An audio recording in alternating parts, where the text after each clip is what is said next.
Ma'asyiral muslimin rahimakumullah. Inilah gambaran musibah sesungguhnya. Lalu bagaimana dengan saudara-saudara kita yang di Aceh? Bukankah Aceh merupakan serambi Mekah? Nilai syariat ajaran agama Islam diterapkan di dalam. Bukankah Aceh merupakan contoh daripada provinsi-provinsi yang lain? Dan bukankah ulama-ulama yang pertama sekali menanamkan nilai ajaran Islam? Di antara para ulama-ulama yang membawa Islam, di antaranya ada ulama yang berada di serambi Mekah. Syariat Islam diterapkan, Muslim di dalamnya. Tapi kenapa ini harus terjadi? Saudara-saudara, ada beberapa hal yang harus kita jadikan sebagai pelajaran di dalam peristiwa ini. Yang pertama, jikalau Aceh sekarang sampai terjadi hal semacam ini semata-mata oleh karena Allah begitu amat sangat menyayangi hambanya yang beriman. Kita tahu bahwa betapa pasca kemerdekaan Republik ini bahkan jauh sebelumnya kemungkinan nilai-nilai syariat Islam sudah dibawa di serambi Mekah. Ulama-ulama menancapkan nilai-nilai akidah. Ajaran-ajaran agama Allah disebarluaskan di sana. Bahkan sejarah tidak pernah dan tidak mungkin akan terhapus di Republik yang kita cintai ini. Sejarah tinta emas yang telah tertulis pasca kemerdekaan Republik Indonesia, bahwa rakyat Aceh lah yang pertama sekali menyumbangkan pesawat terbangnya untuk Republik ini. Seluruh rakyat Aceh berbondong-bondong. Mereka mengumpulkan untuk membeli pesawat ini. Ada yang mengeluarkan gelang emasnya, ada yang mengeluarkan merelakan kalungnya, ada yang merelakan cincinnya. Bahkan harta benda dikumpulkan untuk keutuhan Republik yang kita cintai ini, untuk keutuhan bangsa dan negara yang kita cintai ini, untuk agar syariat Islam tertanam di Republik ini. Rakyat Aceh dengan ikhlas, dengan ridho, mereka menyerahkan itu semua. Ini satu gambaran betapa tinta emas ini tidak mungkin akan dapat terhapuskan begitu saja. Tapi mengapa ini harus terjadi? Rakyat Aceh yang berjuang mati-matian melawan penjajah Belanda. Rakyat Aceh berjuang mati-matian mengusir penjajah Jepang. Rakyat Aceh yang menyumbang apa yang ia miliki demi Republik yang dicintai ini. Tapi ternyata selalu terzalimi sepanjang perjalanan kehidupannya. Banyak hal-hal yang kita lihat. Dari mulai DOM sampai darurat sipil, belum lagi GAM. Orang-orang tangan-tangan kotor yang senantiasa merusak hubungan baik antara rakyat Aceh. Sementara kita tahu syariat yang diterapkan agar umat Islam dapat melaksanakan ibadah penuh dengan ketenangan dan kekhusyuan. Tapi kezaliman senantiasa datang bertubi-tubi. Disinilah mungkin Allah memberikan satu gambaran. Allah memberikan kasih sayang kepada hamba. Jikalau Allah gambarkan la yukallifullahu nafsan illa wus'aha. Allah tidak akan memberikan ujian dan cobaan kepada hambanya melainkan sekemampuan dirinya. Mungkin Allah sudah lebih tahu bahwa hamba-hambanya yang soleh sudah terlalu banyak terzalimi. Maka terjadilah ini gempa dan tsunami. Hamba-hamba Allah yang soleh. Seolah-olah Allah berkata, wahai hamba-hambaku yang soleh, kau ibadah kepadaku, kau sujud kepadaku, kau beriman kepadaku. Kau tidak melakukan perbuatan nista dan dosa. Apa yang aku perintahkan kau kerjakan. Tapi kezaliman senantiasa menghantui kehidupanmu. Sekarang kembalilah kau kepadaku sebagai syuhada-syuhada. Saudara-saudara, ma'asyiral muslimin rahimakumullah. Boleh jadi saudara-saudara kita yang meninggal dunia satu akidah sesama dengan kita. Mereka sebagai syuhada-syuhada di sisi Allah. Mereka orang-orang yang beriman, yang sudah ditempatkan khusus oleh Allah satu tempat. Paling tidak kelak di yaumil qiyamah, istana-istana yang Allah siapkan di dalam surganya. Inilah yang terpenting bagi kita. Betapa jikalau Allah mencintai hambanya, segala sesuatu akan Allah naikkan, akan Allah angkat. Lalu yang kedua, boleh jadi Allah tidak menginginkan serambi Makkah, syariat Islam yang sudah ditanamkan di bumi rencong ini, di Nangro Aceh Darussalam dikotori oleh tangan-tangan yang tidak bertanggung jawab. Mungkin Allah tidak redho dan Allah tidak suka dengan tangan kotor semacam ini, maka Allah habiskan semua dengan datangnya gempa dan tsunami. Boleh jadi satu saat Allah akan bangkitkan generasi-generasi baru yang beriman. Iyasha yuzhibkum ayuhan nas wa ya'ti bi akharin. Kalau Allah ingin berkehendak akan hal semacam ini, hai manusia, kalau Allah menginginkan hal semacam ini untuk mengambil mereka, dengan mudah Allah ambil, lalu Allah datangkan yang lain, generasi baru. Maka paling tidak kita berharap satu saat kelak nanti bahwa Nangro Aceh Darussalam betul-betul menjadi satu provinsi yang bernuansakan Islami, dengan nilai-nilai syariat Islam ditanamkan dan nilai Serambi Mekah betul-betul terlihat di dalamnya.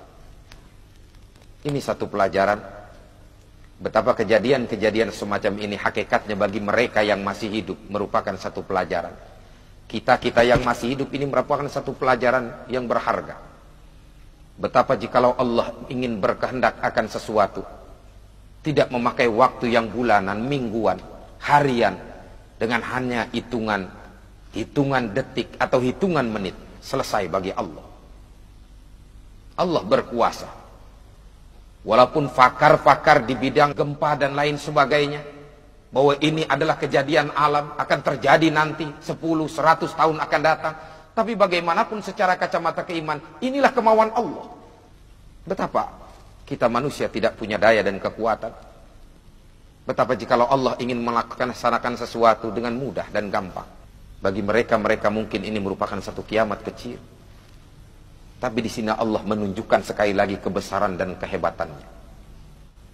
Saya masuk ke Nangro Aceh Darussalam pasca tsunami. 1 minggu kurang lebih sekitar pasca tsunami saya masuk ke dalamnya. Saya terenyuh. Saya masuk ke kampung-kampung. Saya masuk ke pantai-pantai. Subhanallah. Betapa ketika itu kita manusia kecil. Kita tidak punya arti. Di hadapan Allah kita tidak punya apa-apa. Saya lihat bangkai manusia seperti melihat bangkai binatang. Di sepanjang jalan itu bangkai-bangkai. Sementara orang ingin menyelamatkan dirinya masing-masing.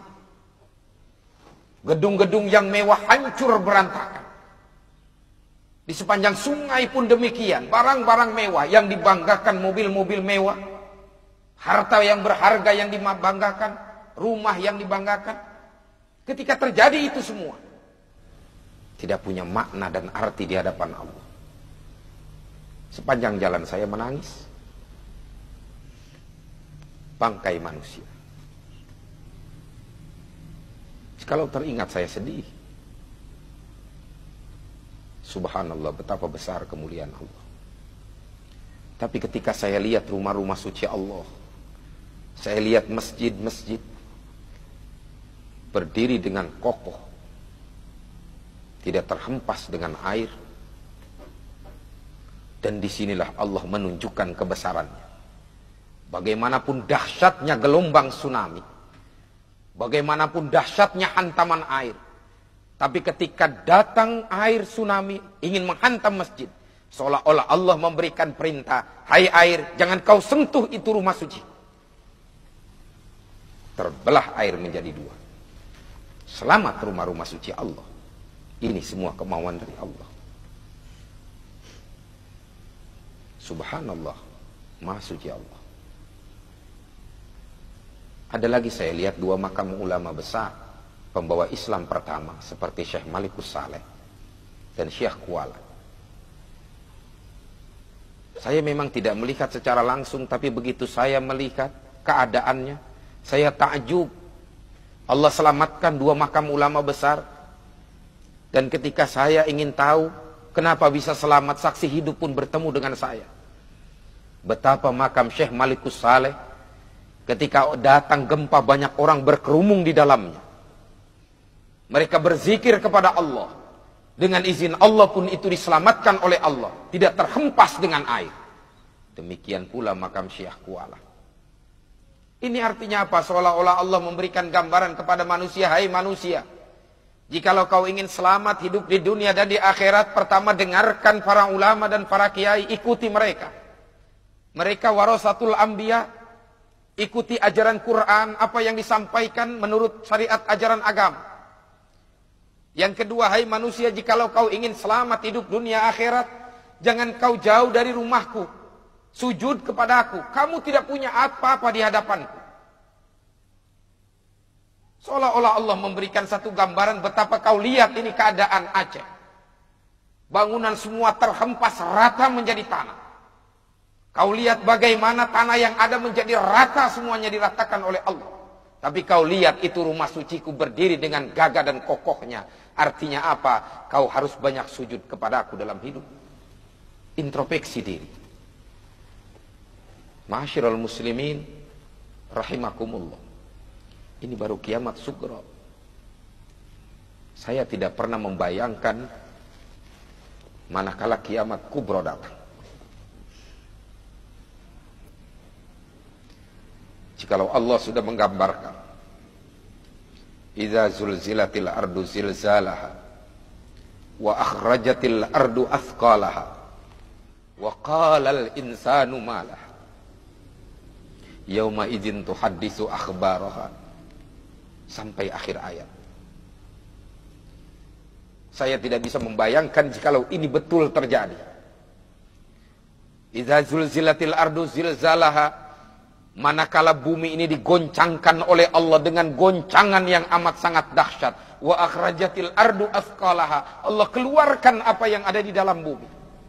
Subhanallah, jikalau gunung-gunung sudah Allah hancurkan, yang di dalam bumi sudah Allah bangkitkan, air laut sudah naik semuanya, mau kemana kita pada saat itu? Gelombang tsunami sesuatu peristiwa yang kecil di hadapan Allah. Tapi kiamat kubra jikalau datang, ini akan menyebabkan manusia ketika itu tidak punya arah dan tujuan.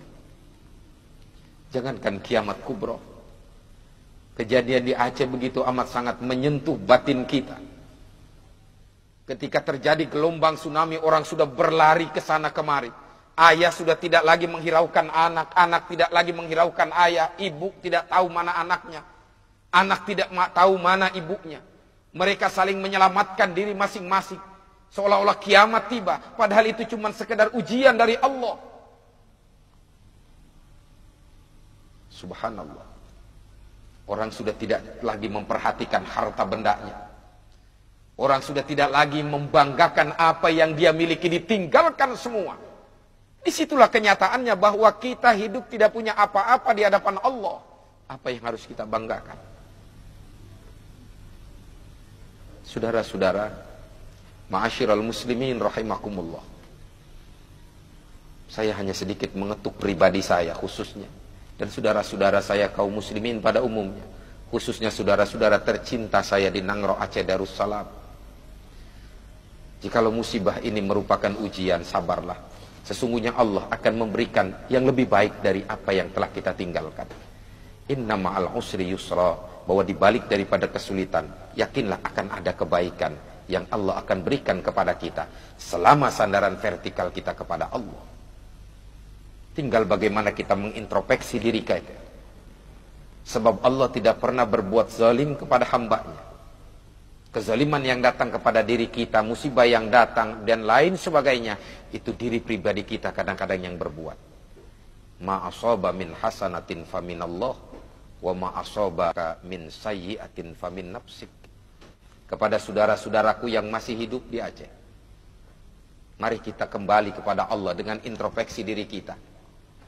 Jangan sampai Nangro Aceh Darussalam sebagai serambi Mekah, tapi akhlak kita tidak akhlak seperti akhlaknya baginda Rasul. Berakhlak seperti akhlaknya Quran. Laksanakan nilai-nilai syariat ajaran Islam dengan sebaik-baiknya. Jauhkan setiap kemunkaran. Ini pelajaran bagi kita sekalian. Lalu bersabarlah dari setiap apa yang datang kepada kita. Karena yakinlah sekali lagi, sesungguhnya dengan kesabaran akan Allah buka satu jalan, satu pintu yang akan membawa kebaikan dan kebajikan. Dan kepada saudara-saudaraku yang di Aceh, sekali lagi saya berharap, siapapun saudara-saudaraku, apapun status saudara-saudaraku, mari kita jadikan Aceh sebagai serambi Makkah. Kita jalin ukhuwah Islamiyah. Jangan lagi ada pertumpahan darah di tengah-tengah tanah rencong yang kita cintai. Yang sudah biarlah berlalu. Yang sudah lupakanlah itu semua. Itu semua adalah kemauan Allah. Sekarang Allah menginginkan kita bersatu. Saya berharap saudara-saudara saya bersatulah. Dimanapun kita adanya. Sekali lagi yang sudah tinggalkanlah. Kita mulai buka layar baru. Kita tutup layar hitam, kita buka layar putih, menyongsong masa depan yang diridhoi Allah Subhanahu wa taala. Kepada pemerintah saya juga berharap bahwa rakyat Aceh membutuhkan banyak pertolongan bagi kita. Dan saya yakin bahwa rakyat Indonesia mampu membantu rakyat Aceh. Walaupun dari luar pun membantu, tapi saya yakin rakyat Indonesia, umat Islam pada khususnya, masih dapat membantu rakyat Aceh, saudara-saudara muslimnya yang berada di sana. Dengan nilai kesatuan dan persatuan. Dengan i'tikad baik, sama-sama saling membantu. Insya Allah keikhlasan akan membawa satu jalan keluar terbaik. Dan Allah akan tahu segala apa yang kita lakukan. Kita berharap kepada Allah. Mudah-mudahan Allah senantiasa menjaga bangsa dan negara kita ini dengan sebaik-baiknya. Semoga Allah Subhanahu wa taala mengampuni saudara-saudara kita, mereka yang telah mendahului kita. Mudah-mudahan mereka sebagai syuhada di sisimu ya Allah. Jikalau dosa pernah mereka lakukan, ampunilah dosa dan kesalahan mereka ya Allah. Jikalau kami yang melakukan perbuatan dosa ya Allah, ampunilah sebab ampunanmu begitu amat sangat besar ya Allah. Ya Allah ya Rabb, jadikanlah bangsa dan negara ini adalah bangsa dan negara yang senantiasa sujud kepadamu rakyatnya. Amankan kami ya Allah dari berbagai macam malapetaka. Jangan kau uji kami ya Allah dengan ujian yang kami tidak mampu. Jangan kau jadikan hambamu ini ya Allah sebagai hambamu yang tidak mensyukuri segala apa yang kau berikan darimu ya Allah. Terimalah segala amal kebajikan kami ya Allah. Tunjukkan kami jalan yang lurus ya Allah. Terima segala amal ibadah kami ya Allah. Jikalau satu saat kau matikan kami dalam keadaan husnul khatimah. Ampunkan dosa dan kesalahan kami.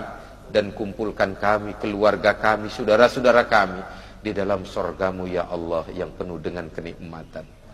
Rabbana taqabbal minna du'ana innaka antas samiul alim. Wa tub alaina innaka antat tawwabur rahim.